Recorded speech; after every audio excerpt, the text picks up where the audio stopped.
What's going on, Facebook? How we doing tonight? Chef Chris Hill here. It's about midnight on the East Coast, and we are live streaming here on Facebook, on YouTube, and I'm excited to have you guys here hanging out with me tonight. Let me know who's here, where you're coming from, all that good stuff.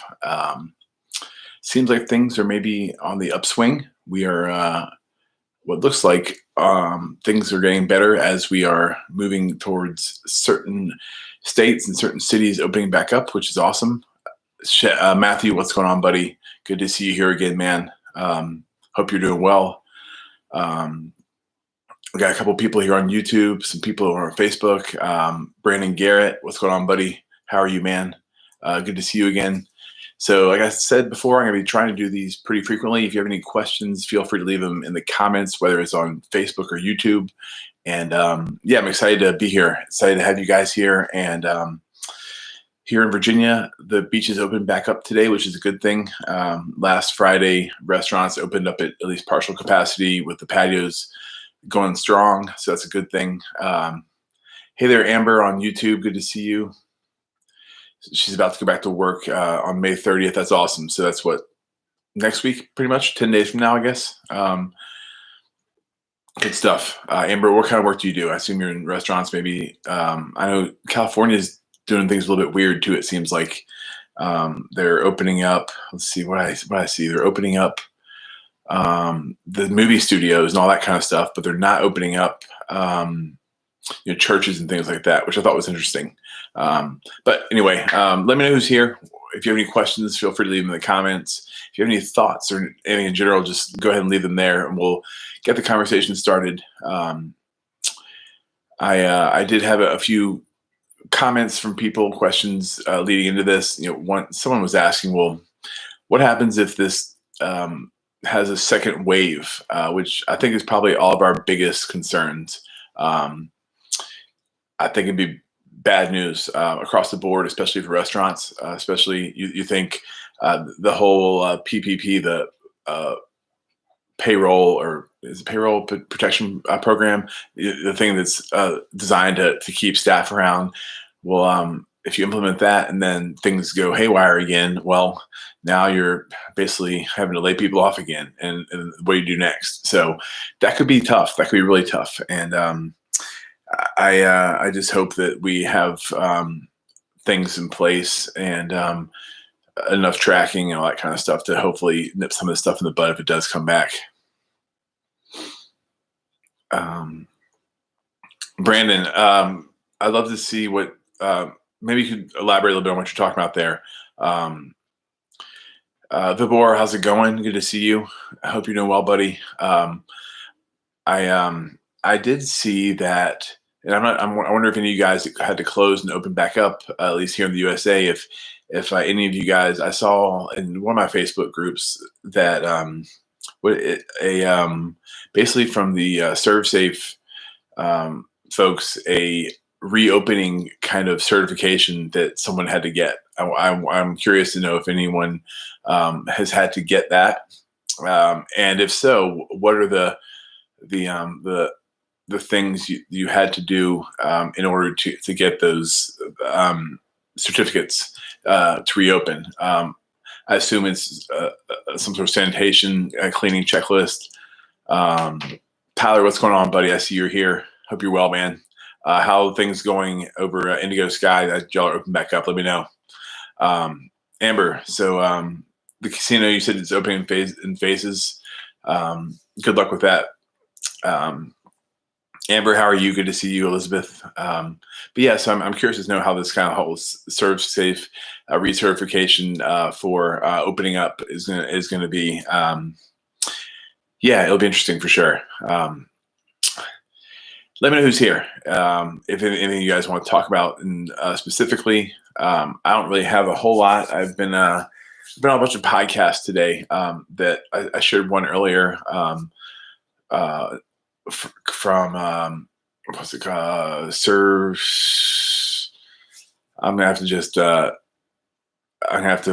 you the links to them. But some good podcasts I was on earlier today. Talking about the industry, kind of some of my story as well, which some of you guys know, some of you don't know. But All right, so Brandon, in short, SCDHEC is sending info via Cisco reps to be prepared for reclusive of dine-in options statewide as they anticipate COVID numbers to rise again with winter flu season. Yeah, that sucks. So that's interesting that they're using the Cisco reps to get the information out. I mean, that makes sense with Cisco being the biggest purveyor of food out there. But yeah, that would suck.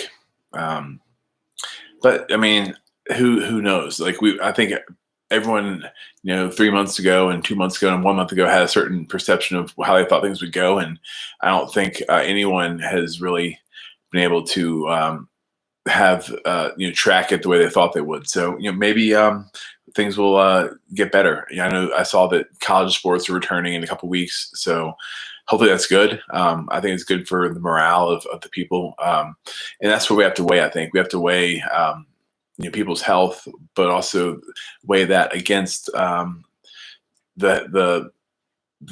ability for people to take care of their families and all that kind of stuff. So Ross.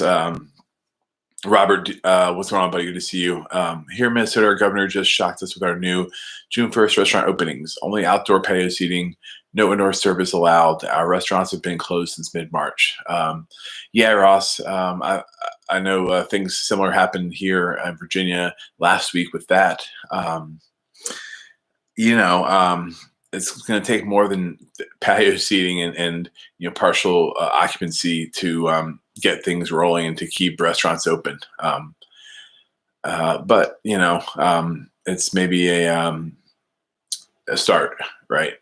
And we've waited this long. I've said this before, I'd rather wait a few more weeks and make sure that things aren't going to go haywire again versus reopen and then have it come back in a couple weeks. So yeah, it's crazy times indeed. I'd love to hear what some of you guys, I don't know, Tyler, if you're driving or if you can chat right now, but actually, Tyler, shoot me a message on Facebook if you can, or if you feel like hopping on a phone call with me and we can talk about how things are going at Indigo Sky with you guys. And if so, I'd love to get you kind of live chatting with me. Shoot me a message here on Facebook where I can just copy your number and put the phone here on my computer. But I'd love to hear some of the things happening with casinos and things like that. Where Tyler's at a casino in Oklahoma. Amber, watching on YouTube, is a casino in California. So there's a lot of operations like that are going to have, I know Indigo Sky where Tyler is, there's a couple hundred, people working at any given time. I know they're going to have to wear face masks and all that kind of stuff as they go through security in the back. But it's crazy. It's really, really crazy. Opening went well. Everyone pulled together to make it work. Lots of changes going on, as you know. Hopefully things start to pick up and everyone stays safe. Yeah, Tyler, and so Tyler, they're in a kind of a rural area where they're maybe 30 minutes from a couple good-sized cities. So, yeah, I assume too with casinos, a lot of times you have kind of skews older demographically. So I wonder if those folks are staying at home more than if it was a younger crowd. So yeah. All right. So Brady, you say Casino in St. Charles opening June 1st. That's awesome. Let's see. Missouri. I was thinking maybe up north. Cool. Awesome. Well, what are the things that we're going to see happening? I definitely think that we will see. That's another one of the questions I got coming into this. I think we'll see a lot more technology being used. So technology, I mentioned this before, maybe last week before too even, but maybe technology being used for menus. So instead of having like your kind of folder menu, maybe it's either a kind of a paper menu that you're going to throw away at the end of the night or at the end of taking care of somebody, or there'll be like a QR code or something like that that everybody can scan with their phone and use that for the menu. That way, there's not any sort of transaction, and then a lot more digital transactions. Google Pay, Apple Pay, things like that. So, Chris, you're saying I'm close to Detroit and don't see us opening anytime soon, being that our stay at home just got extended until June 12th. Yeah, I have a friend up in Michigan, and I know she's a nurse up there, and it's pretty crazy. She says they're still pretty occupied in the hospitals and everything, so that sucks. Justin, how are you doing? I'm good, man. You just opened the lobby today for the first time, and it went well. Nice. So it sounds like a kind of staggered opening, which is good. Dale Davis, I told you I'd be on around midnight, man. Here we are. I'm going to try to do this, y'all, maybe every Friday or at least once every weekend night. Okay, Brandon, that's cool. So Brandon's saying he's seeing a lot of QR code menus there. It's funny that the QR codes never really caught on the way I think the marketing people thought they would. And it's interesting that it takes a pandemic like this for something like that to happen. They got really popular over in Asia, but for some reason over here, the QR codes just didn't catch on. And it's also interesting to see that digital currency or digital payments, I guess, it took them a while to catch on too. And this will probably be the tipping point for them as well, where you just hold your phone up to the cash register or whatever it is, and you're good to go. Justin, I don't have my own restaurant right now. I owned one for 5 years, sold my share in that a couple years ago, but I'm debating about getting back into the game at some point. So, at the end of this whole craziness going on, there's going to be a lot of opportunity, I think, with a lot of landlords looking for tenants and things like that. So if there's a time to open one up, I think now is probably the time if people are open to it with the risk and everything. Richard, what's going on, buddy? Hope you're doing well. Richard, I'm trying to remember, I'm liking where you are, Richard. But yeah. So I think we'll also see a lot of let's talk about some of the technology that we'll see. I think we'll also see a lot of standardization with menus. Like I know, like Dale and Tyler, you guys do. You walk in and the back door of the restaurant or casino, and they have like the menus for you guys or the uniforms for you guys. I think there'll be something similar for a lot of at least corporate type environments where people will get dressed with clothes from work. I teach one class of culinary school right now, and when I go in, they zap me in the forehead with the thermometer. So I assume some of y'all are seeing stuff like that. That's interesting, Brandon. So, Justin, definitely, man. I'll definitely let you know. Brandon, I'm also hearing a lot about food trucks taking hold in the Ohio Midwest region. I could see a real opportunity right now for food trucks, right? Because the whole idea and the whole premise and the whole thing behind food trucks is the convenience of it, right? So like the you pick up and take it to go. So most of the time I would recommend people to maybe think twice about opening a food truck, but for the next couple of years there might be a real opportunity for something like that. So that's interesting, Brandon. I think around here as well, you'll see a lot of that. Now it's going to also take people getting back out too. Okay, so Dylan, y'all are about 75% capacity in Indiana. That's good stuff, man. Chris Meyer, so single-use menus and the use of apps and QR codes have been discussed for our opening, but we haven't had success with the apps in our restaurants that we've opened in Ohio. Chris, what restaurant group are you with? Let's see, Dylan. Let me get your question in a second. Yeah. So what are your thoughts on leasing a kitchen in a bar? Well, Dylan, I think so. What are my thoughts on opening or releasing a kitchen in a bar? So what it sounds like is the bar would rather not have to worry about the kitchen side of things, and they just want to worry about the bar and have someone else kind of take care of the food. The first thing I would say is make sure that the bar is aligned with the kind of food that you want to do. Um, so if it's an interesting concept and works with what you want to do, then cool.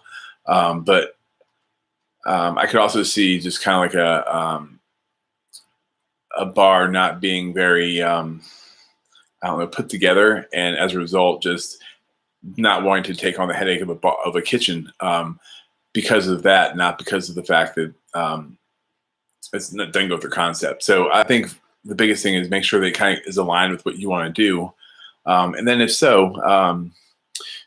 I think it's very important to get everything very clearly written and written down. So don't just say, "Oh yeah, like this is what we're gonna do. You know, give me 10% of your sales, and we'll call it a night or call it a day."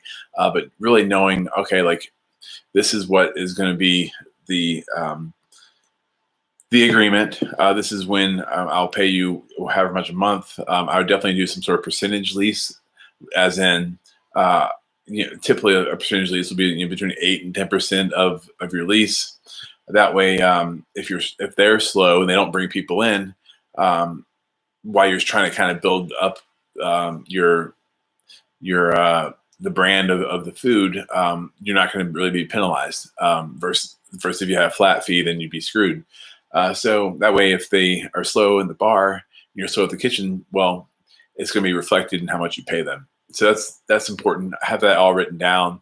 I can see a lot of, and I've heard about a lot of situations like this where people end up just kind of butting heads, and there's not a whole lot of cohesion because you have two different goals going on at the same time. So just be careful.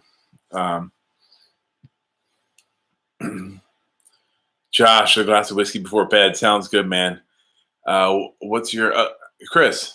I thought maybe you were Cameron Mitchell. Cameron Mitchell's awesome. So I had him on my podcast actually about a year and a half ago, right before he published the book. And he's I love Cameron Mitchell, and so they're out of Columbus. Chris, where are you? Indiana? Did you say? Actually, you haven't didn't clarify. But maybe I'll come back and tell a story too about Cameron Mitchell. But yeah, he's great.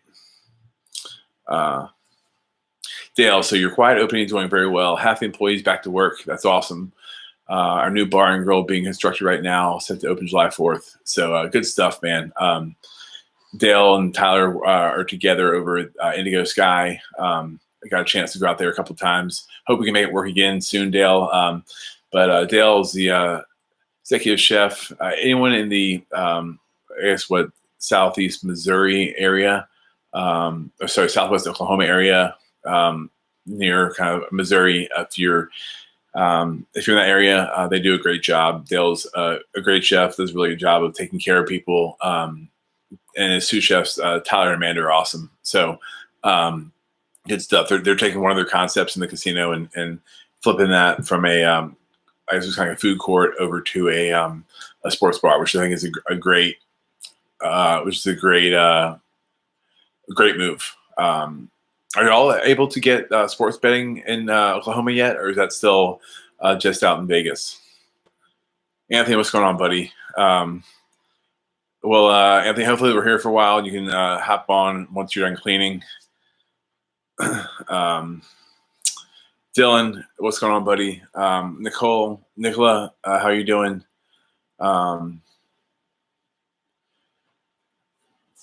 So, Justin, what are some of the struggles that I ran into when I was running a kitchen?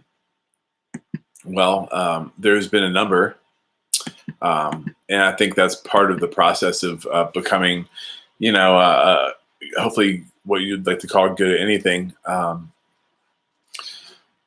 I was younger, as much as I appreciate the people around me, I don't think I did the best job of always in real time demonstrating that. I was very easily frustrated, I was very easily irritated and annoyed a lot of times because I was working crazy hours, and I didn't oftentimes have the help on kind of the ownership side with my partners that I felt like I needed. So I got very frustrated and um, didn't, I don't think, take things out on my staff, but I think at times it felt like they saw and felt my frustration. And when you have the person in charge that's trying to manage things and run people, it makes it really difficult if they don't kind of set the tone, or set the tone that's in a positive way. Instead, I think I'd be at the end of the shift kind of frustrated, and I got known for slamming the convection oven door. Um, and we had an open kitchen too. If that's the case, how do they feel? How they feel coming to work? How they feel, walking out the back door? And It was a long first couple of years, but it was a great learning experience, obviously. And That's probably the biggest thing I struggled with, was just managing my own emotions and managing my own kind of personality. And then the other thing I think is, I'm better at this now, but I think most of us, when you want to take care of people, I'm a by nature kind of easygoing person. I wouldn't a lot of times um, stay on top of people to make sure things got done the exact right way all the time. I And my business partner was kind of the same way, probably worse than I was. So, I wrote a full employee handbook kind of thing for when we onboard you, training, all that. Like, whenever he hired somebody, he never gave that to anybody. And so there wasn't, a lot of times, at least in the early days, there wasn't like a certain standard of the way things were supposed to be done. And that became very frustrating for me as well. I'll tell someone one thing and he'll tell somebody else something else. So, all the stuff I talk about, probably in some capacity, are things that I've struggled with myself. Otherwise, I wouldn't be able to speak with them or articulate them in the way that I can. I think most of the things that most of us struggle with, we we all do at some point, and it takes kind of dealing with them and getting past them to understand kind of how you want to be a better leader and all that kind of stuff. Josh, what kind of whiskey you drinking, man? I got some Elijah Craig in there. My brother-in-law got for me. I might have to give it a try.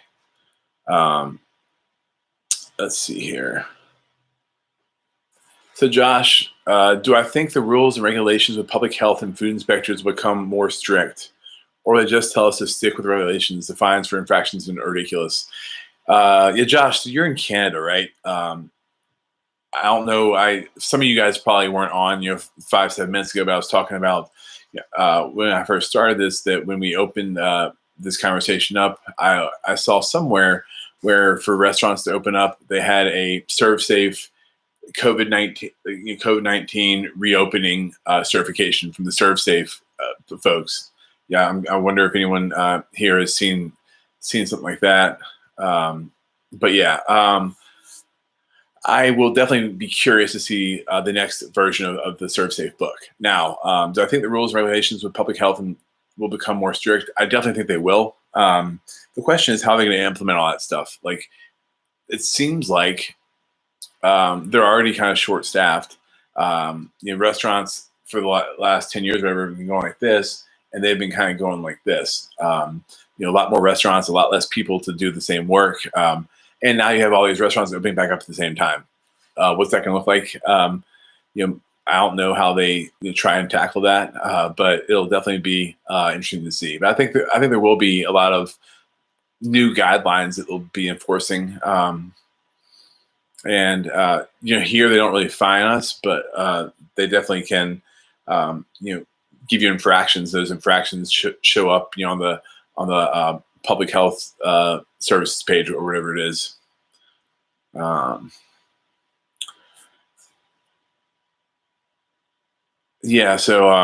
Gotcha, Chris. So he's saying we've opened the majority of our company in Ohio, going well, but yeah. So All right, Brandon, what you got here? When I was Sue in Greenville, had a chef tell me that in order to make the move from Sue to exec, I learned how to be a human fire extinguisher across the board. Business and personnel, private life. Yeah, basically always putting out fires. Exactly. And I assume he means private life, with your significant other, because there's obviously a lot of hours, long weekends, holidays, and that can easily cause rifts and problems and challenges if you have a boyfriend or girlfriend or husband or wife, which I dealt with myself. Um, and yeah, so yeah, it is a being a fire extinguisher, and it's also knowing that you have to put out different fires in different ways, right? Like there's a grease fire is very different than a wood burning fire, and knowing how to handle people and in a way that's gonna hopefully get them to get it or understand or to um, deal with the next situation better is huge.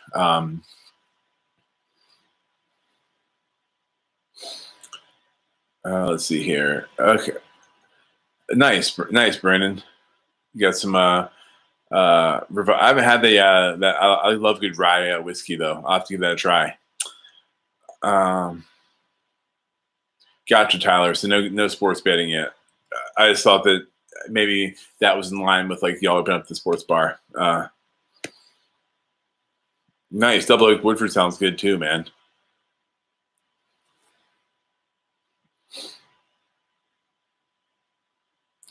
Yeah, Dale. And yeah, I made a video earlier this week. This lady messaged me, and it reminds me of kind of the opposite of what Dale just mentioned. With he's basically now he's executive chef, food and beverage director, basically doing three positions at once. This lady messaged me and she said, "Hey chef, I've been demoted. Basically, they'll let me come back and work as a line cook for 50% of my pay, and then once things are back to normal, they'll bump me back up to where I was." And she said, "I turned it." She said, "I turned it down. I'm looking for something comparable. What are your thoughts? Should I? Did I do something stupid?" And her comments were basically that like, well, why should I work the same amount and as hard as I was for half as much money in a role that's below what I was? And I get it. Like I think a lot of people are frustrated right now. A lot of people are making sacrifices. But at the end of the day, I try to tell her was, if you like, we're gonna have to have a lot more sacrifices, not just from her, but from everybody, everyone. And pretty much every organization, people are making sacrifices. One example I used was, all right, so say like your aunt dies and you have to go across the country, but you've already used your 2 weeks vacation. Are they going to be assholes about it and say, well, sorry, like you have to like use your you have to you have to pay for your time off, like or are they going to try and be sensitive and kind of see the human side of it and give you a little bit of leeway and know that all right, like she has our back, we'll have her back. But here, like you're just kind of looking after yourself, and I think we all do have to look after ourselves. But at the end of the day, too, like how can you kind of make both work? How can you take care of somebody else and yourself at the same time? Um, so I don't know. Gotcha, Nicholas. You're in the UK. Very cool. Yeah, Eunice. Saying some restaurants are closing because of this pandemic. It's freaking sad to hear. Yeah, I was surprised to see Dave Chang close a couple of his restaurants permanently. I think it's in Soho and then in DC, um, which I did not see coming. I heard him, talking at the early stages of this, saying it's going to throw a wrench in the industry, but I did not think like this. Chef Charles, what's going on, buddy? Hope you're doing well. But yeah, Eunice is definitely sad.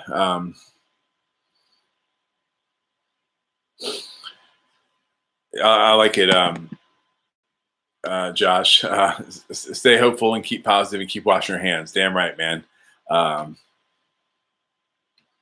Cheers, Justin. Cheers, buddy. Hope you're doing well, man. If you're heading off to bed, get some sleep. but I hope you enjoyed your whiskey, man. All right, so Gabriel, you're at 20% occupancy.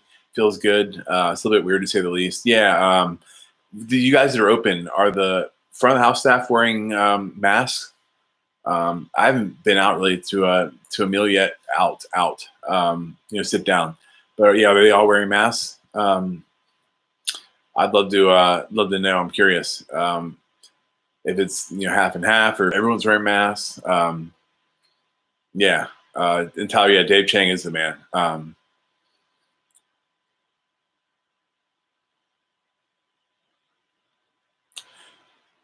Yeah, Brandon.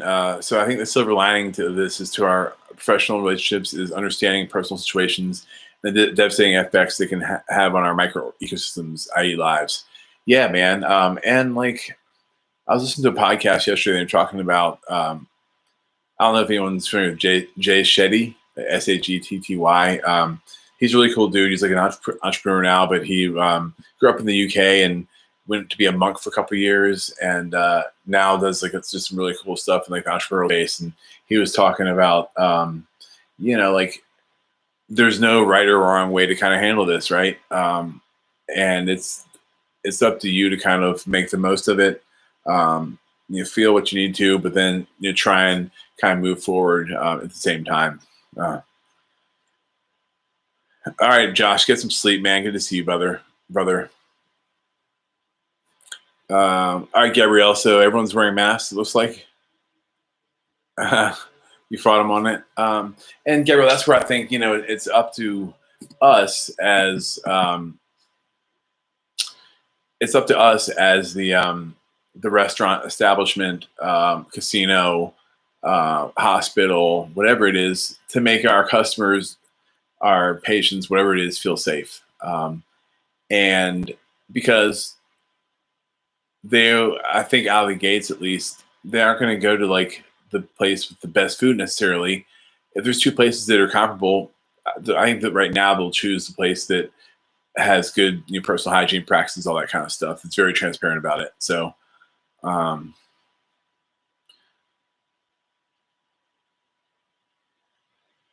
right, Dale, get some sleep, man. Good to see you, buddy. Glad you hop on for a few minutes. Chris, so as we open up, our staff is required to be temped at the door, answer a quick survey, and wear a mask during service. Yeah, I had to at culinary school. I got temped, and then 3 questions was like, have you been around anybody with the COVID? How do you feel? And have you felt any symptoms? Like I guess like the COVID symptoms. I assume y'all are probably similar.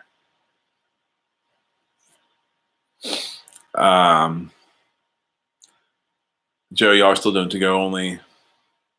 Okay, so you're out in California. Gabriel, yeah, you're saying you guys have mixed reviews. They feel safe, and that's what's most matters to me. Keep my team and my guests safe. Yeah, like I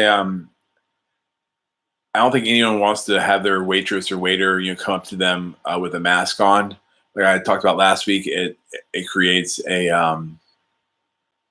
it takes away the personality of somebody. If your waitress walks up, your bartender's right there, and asks you what you want to drink or how you're doing, you can't really see the tonation in their voice. You can't see if they're smiling or if they're pissed off, or if you tell a joke or they tell a joke. Like, how are you supposed to know if you're supposed to laugh or not? So it definitely creates a weird dynamic. But in the short term, I think people will be forgiving about that. And like with anything in life, we just kind of have to roll with the punches, right?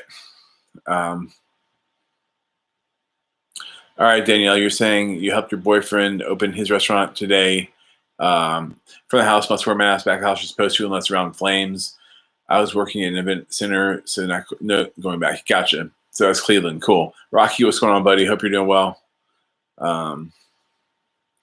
So Amber, I know when we go back to work, we will have to wear masks. Okay. Justin, okay, you sent me a message, man. I didn't see it, I don't think, but I'll check it out, buddy. Trisha, Pidon, how's it going in Montreal? Hope you're doing well. Hope you're staying safe up there. Yeah, and record everything for sure. That too.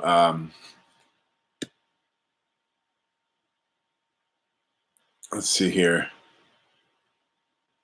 Um, the best record. The best CYA policy any of us can implement in the current climate. Yeah, and just in general, really, right? Like, um, if someone shows up late, like even if it's like your boy, like write that down, because once it's time, if you ever have to fire that person, if you don't have any documentation, certain states, like the right to work states, you can't fire somebody without cause. So if you have documentation for anything, it's gonna allow for you to terminate them without repercussions. But also, yeah, like I mean, recording everything, like temperatures of like your walk-ins and coolers and everything. I assume maybe some of you guys have like the cloud based technology where it sends off the temperature every so often. But if you don't record the temperature of the walk-in at the end of the night, and they walk in the morning, and it's off, well, now it's maybe on you. So definitely cover your ass for sure. Yeah, and checklists. So Chris Meyer. So um, checklist. Yeah, checklist for everything. Yeah, for sure. And I wonder what kind of new checklists there'll be too. It's interesting to see how things will be in a year or two. Hopefully, things won't be too crazy. All right. I was looking for something here. So, Chris, I did want to talk about Karen Mitchell for a second. So I had him on my podcast, and Karen Mitchell. How many restaurants do you guys have? I know at one point there was 50 or so. I think around that. I know you also one of your brands to what, Ruth's Chris, was it? I know they got a nice payday on that, but he told the story about the chocolate milkshake. So long story short, he tried to order a chocolate milkshake in a restaurant and for his kid, and they gave him a hard time about it. And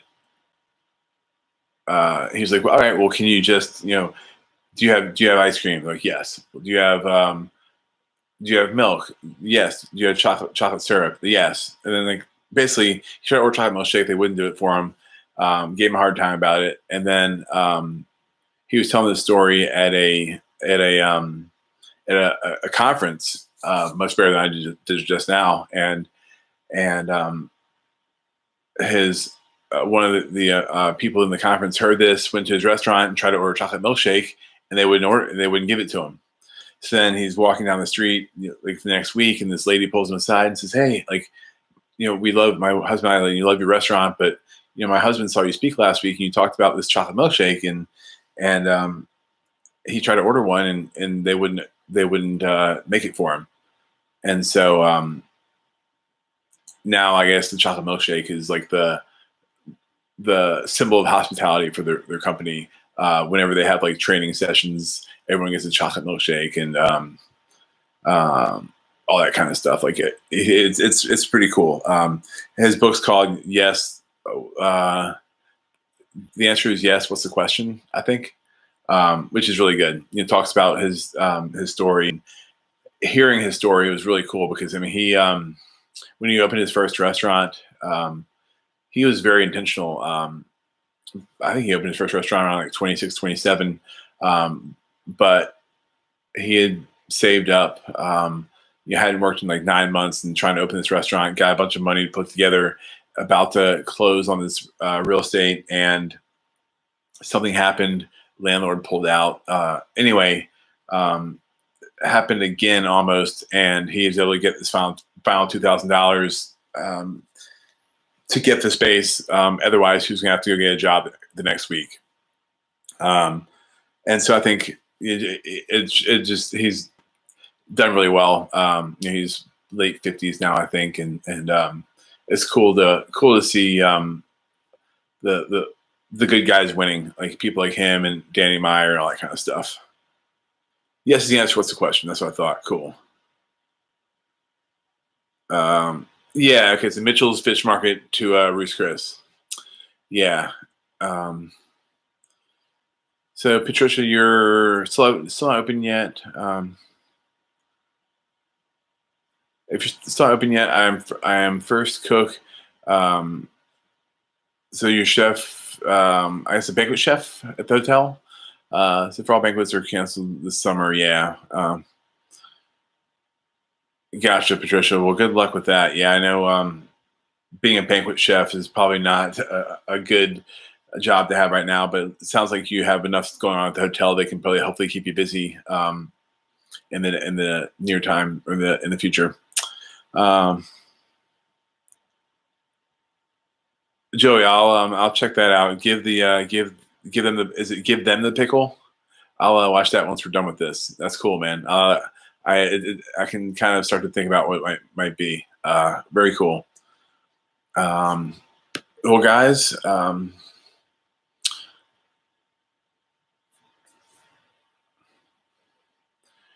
yeah, Brandon.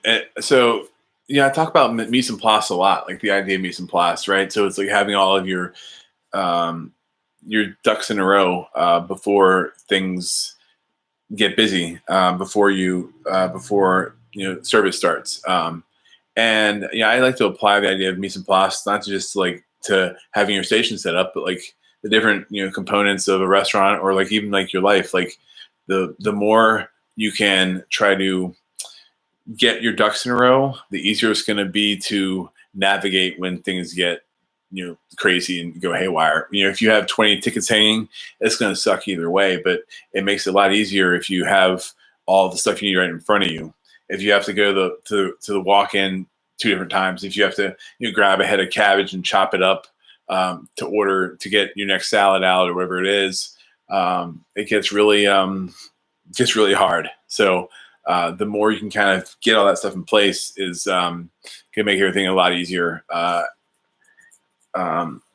it's the best habit I think you can get in, one of the best at least, for sure. And that applies to what we were just talking about with like checklists and all that kind of stuff. Oh, very cool, Chris. You've been with Karen Mitchell for more than half your restaurant career. You might have said it, Chris, but where are you, man? I've yet to actually I might have been to is it Ocean Prime? Is y'all Ocean Prime? I can't remember, but I think I've been to one of them in Florida.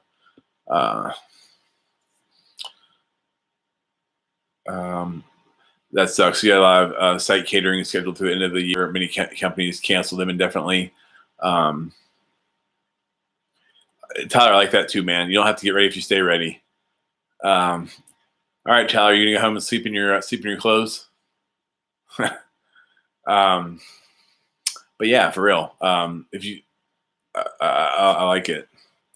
All right, guys. I'm tired. I've had a long day. I've had a couple of these. If you do want to check out, there's a podcast I was on. I think it's maybe 2 posts below this on my page.